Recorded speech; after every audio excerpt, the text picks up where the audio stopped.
जिसको कहते हैं गोल सेटिंग। और सबके लिए जरूरी है जो यहाँ पर बैठे हुए हैं, पहली चीज नोट कर लो, आपने गोल सेट कर दिया कि आप अपने आप को, जिसको कहते हैं 5 ईयर्स प्लान, और उस 5 ईयर्स प्लान में आपको पहले देखना होगा कि क्या ख्याल है कि शॉर्ट टर्म स्ट्रेटेजी क्या होनी चाहिए। लीग में दाखिला लेने का मतलब है कि आपको आपके मार्क्स अच्छे आने चाहिए, ऐसा ही है। उसके लिए क्या करना चाहिए,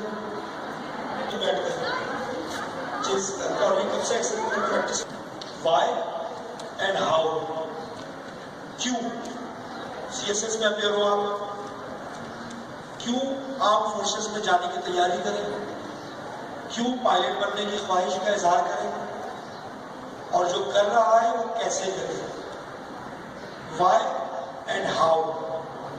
ये टॉपिक में टाइम मैनेज करना पड़ेगा, और टाइम मैनेजमेंट के लिए जरूरी है कि आपको तरजीहात सेट करें। पाकिस्तान